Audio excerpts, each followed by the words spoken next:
Había una vez, en un pequeño pueblo rodeado de colinas verdes, un carpintero llamado Mateo.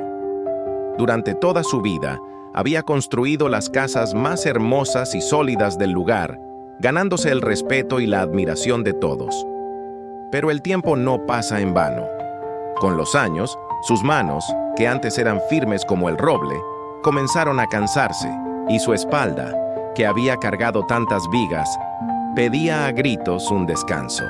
Su corazón ya no anhelaba el sonido del martillo, sino el silencio tranquilo de una tarde sin obligaciones. Un día, mientras limpiaba sus herramientas con una nostalgia palpable, mirando las maderas que se apilaban en su taller, su jefe entró. La puerta se abrió con un suave crujido, y los pasos tranquilos de su jefe resonaron en el taller. «Mateo», dijo con voz amable, «sé que estás listo para tu retiro, pero antes de que te vayas, quiero pedirte un último favor. Construye una casa más, solo una». Mateo sintió un nudo en el estómago. Todo su ser gritaba no. Quería rechazar la oferta y empezar su merecido descanso. Pero la lealtad y el respeto que sentía por el hombre que le había dado trabajo durante tantos años pesaron más. Con un suspiro de resignación, asintió, aceptando el encargo contra su voluntad. Así, Mateo comenzó la obra, pero su corazón no estaba en ella. Por primera vez en su vida, trabajaba sin pasión, sin ese cuidado meticuloso que lo había hecho famoso. El martillo golpeaba la madera con un sonido descuidado, casi apático. Los clavos, en lugar de entrar rectos y firmes, se torcían bajo su mano impaciente. Las maderas, que antes alineaba con una precisión milimétrica, ahora quedaban desiguales, creando un esqueleto imperfecto para la casa. No había alma en su trabajo, solo el deseo ansioso de terminar de una vez por todas.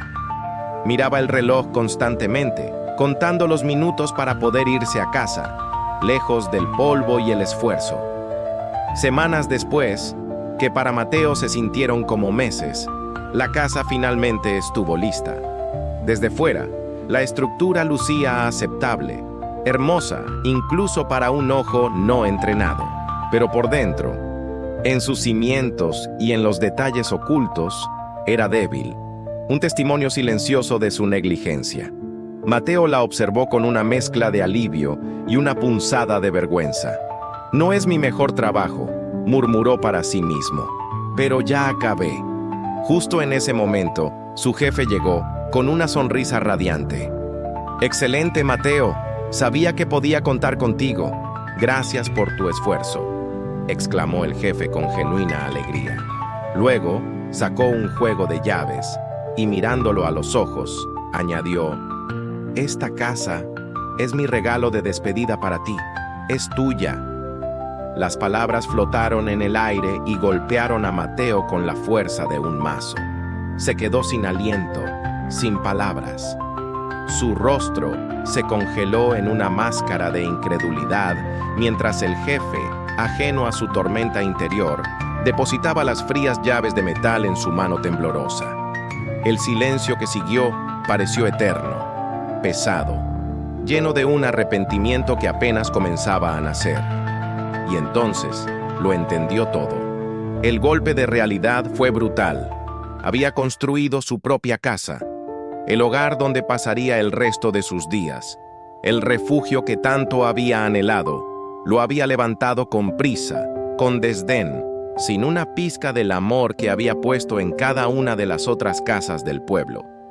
Ahora, tendría que vivir entre las paredes de su propia negligencia, rodeado por los recordatorios constantes de su falta de pasión. Se sentó en los escalones de la entrada, frente a su nueva casa, y comprendió una verdad universal. Cada acción que hacemos, cada decisión que tomamos, por pequeña que parezca, es como un clavo que ponemos en la estructura de nuestra propia vida. Con la mirada perdida, las manos ásperas sobre sus viejas herramientas, los recuerdos comenzaron a fluir. Se vio a sí mismo de joven, con el fuego de la pasión en los ojos, amando su oficio. Recordó la alegría que sentía con cada corte preciso, con cada clavo perfectamente hundido. Cada pieza de madera era una declaración de amor, de dedicación, de propósito.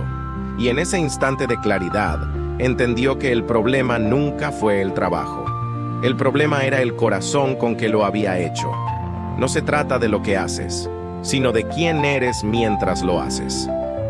Al día siguiente, con los primeros rayos del sol iluminando su taller, Mateo tomó una nueva decisión. Regresó a su casa, la casa que había construido sin alma. Pero esta vez, tomó sus herramientas no con resignación, sino con determinación.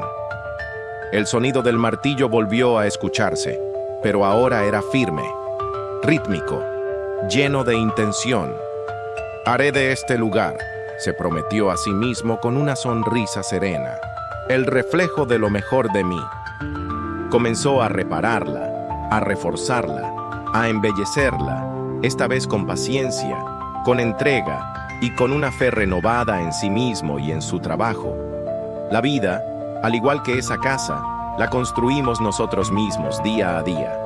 Cada pensamiento, cada palabra, cada acción es un ladrillo que colocamos en sus muros.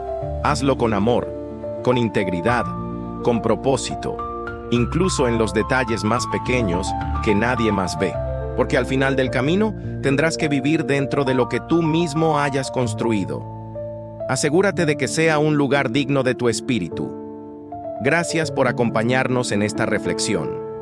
Si esta historia te ha gustado, no olvides darle a like, suscribirte y compartirla. Nos vemos en el próximo video.